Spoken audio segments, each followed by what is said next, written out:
अस्सलाम वालेकुम नाजरीन, मैं अब्दुल जवाद सुमरो हाज़िर हूँ आपके programme behind the news with Abdul Jawad Soomro.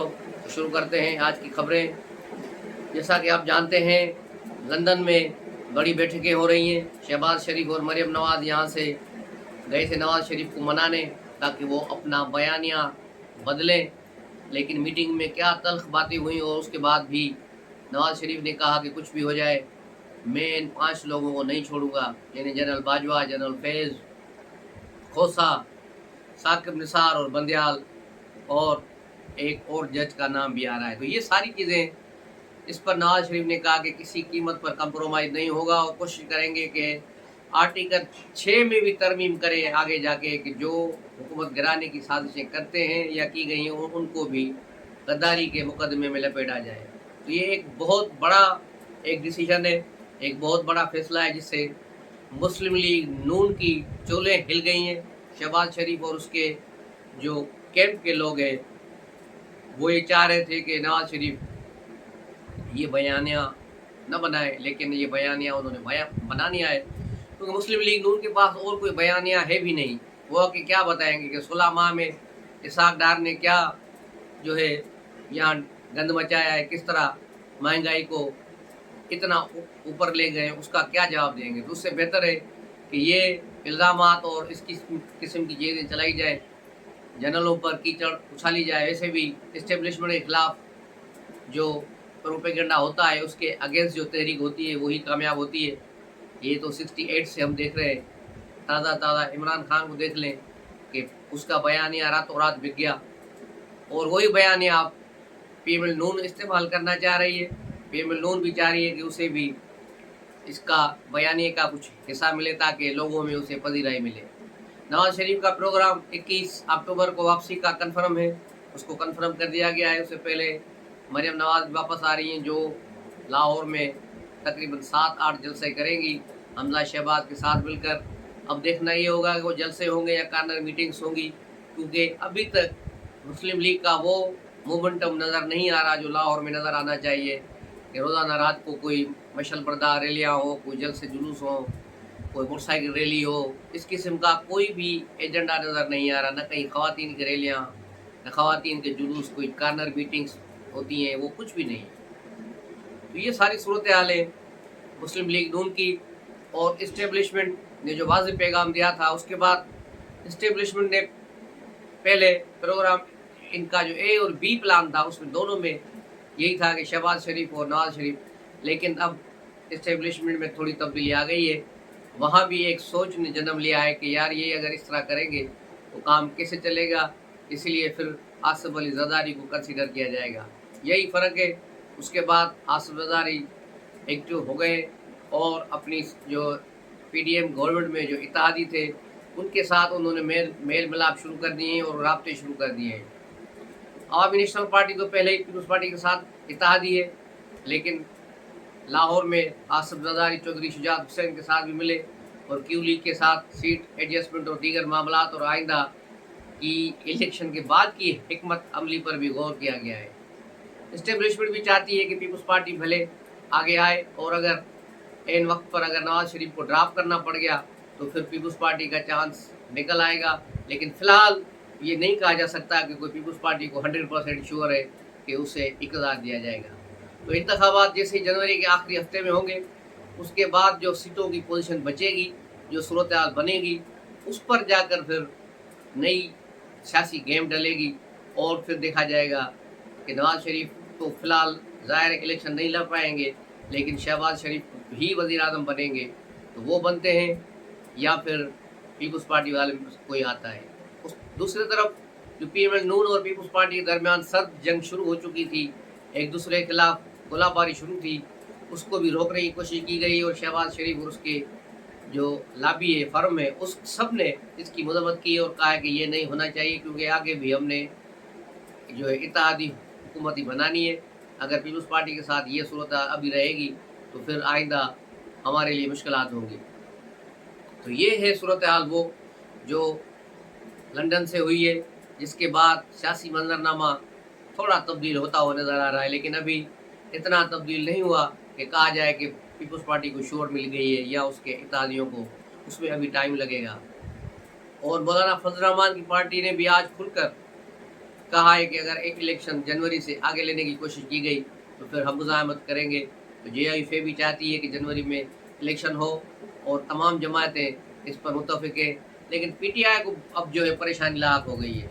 P T I چاہ رہی ہے کہ انتخابات آگے چلے جائیں یا کچھ ہو، اس لیے انہوں نے کہا ہے کہ اب 90 دن میں الیکشن ہو، نہیں تو ہم سپریم کورٹ جائیں گے۔ حالانکہ 90 دن والا جو ٹائم فریم ہے وہ گزر چکا ہے، کیونکہ الیکشن کے لیے کم سے کم 54 دن درکار ہے۔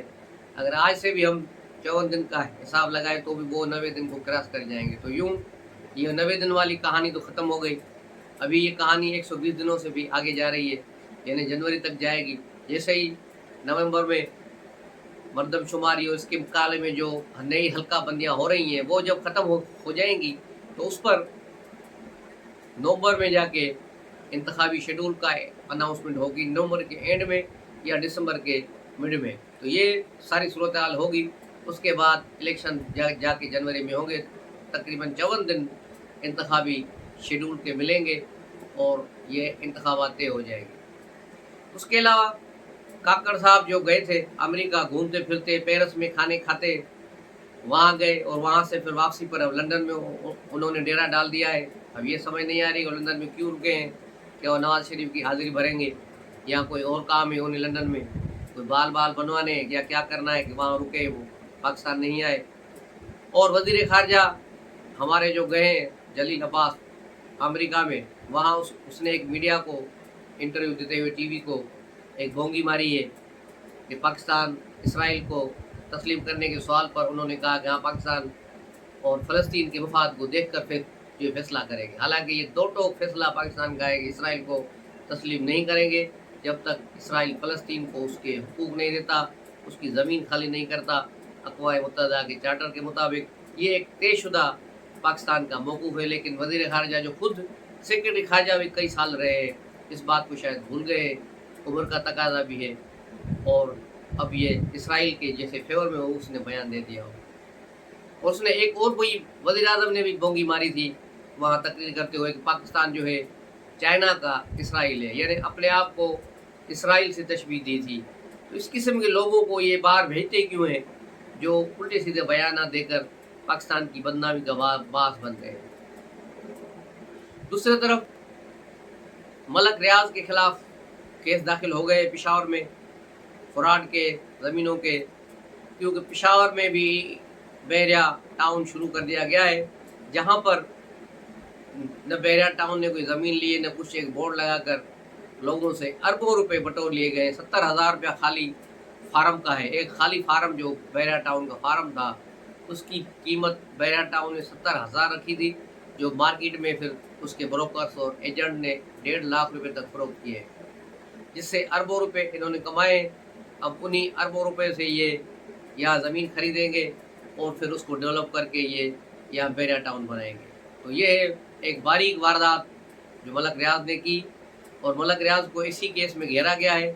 اب دیکھنا یہ ہے کہ وہ القادر ٹرسٹ کے ساتھ اپنا بیان دیتے ہیں یا نہیں دیتے ہیں، کیونکہ ملک ریاض وہ واحد شخص ہے جس کے تعلقات تمام سیاسی لیڈروں کے ساتھ ہیں، تمام کے ساتھ دوستیاں ہیں، تمام جنرلوں اور ججز کے ساتھ اس کی دوستیاں ہیں، لیکن لگتا یہ ہے کہ حافظ صاحب نے اس پر اب ہاتھ ڈال دیا ہے، تو اب دیکھیں گے یہ بات کہاں تک پہنچتی ہے۔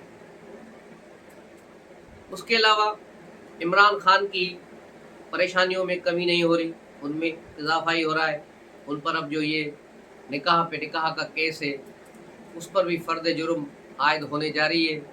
اس کے بعد اس کیس کو بھی تیزی سے چلایا جائے گا، اور یہ کیس بھی آپ دیکھیں گے کہ جلدی اپنے منطقی انجام تک پہنچے گا، جس میں عمران خان ایک بار پھر نااہل قرار پائیں گے، اور سزا کی بات تو الگ ہے لیکن وہ اس کیس میں بھی نااہل ہو جائیں گے۔ تو یہ صورتحال ہے۔ دوسری طرف پی ٹی آئی کے کچھ خواتین کو لاہور سے ضمانت پہ رہا کیا گیا۔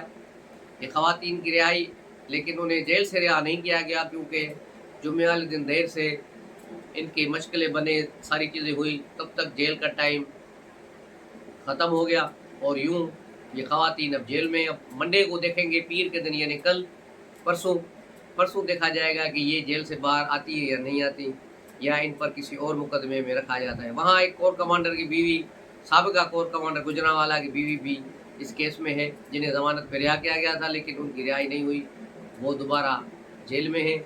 और जो दूसरी खवातीन रिहा हुई हैं उनको भी उधर जेल में रखा गया है। तो ये सूरत हाल है पीटीआई की। ताहम पेशावर में कुछ पीटीआई के रहनुमाओं को, कारकुनों को जो 9 मई के वाक़यात में गिरफ्तार थे, रिहा कर दिया गया है ज़मानतों में।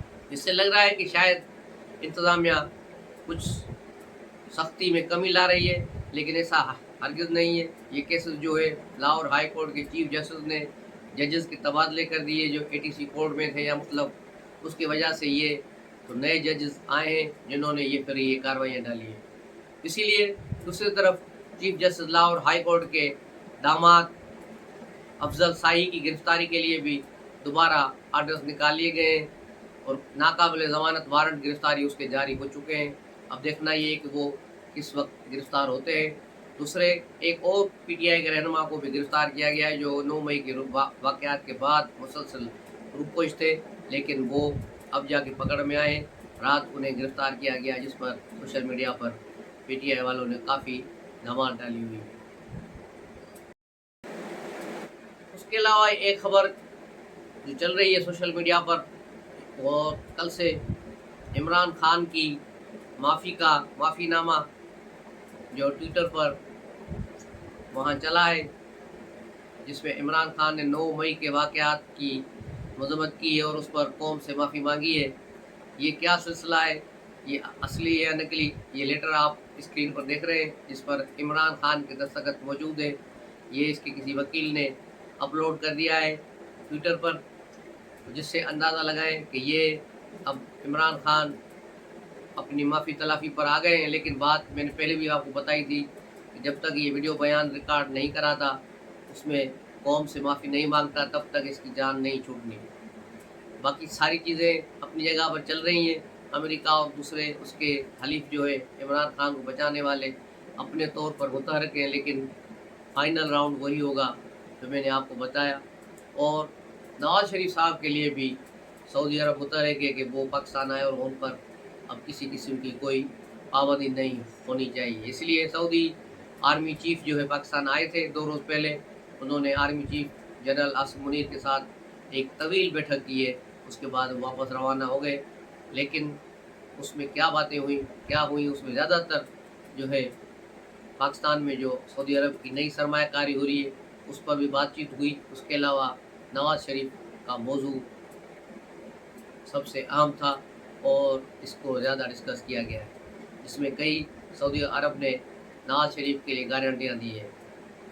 यही गारंटियाँ इमरान खान की बेगम बुशरा बीवी ढूंढती फिर रही हैं, इसलिए वो मेरिट होटल में रही हुई हैं, वहाँ से डिप्लोमेट से मुलाकातें, इधर उधर जाना, लेकिन अभी तक इमरान खान के लिए कोई भी गारंटी देने के लिए तैयार नहीं है।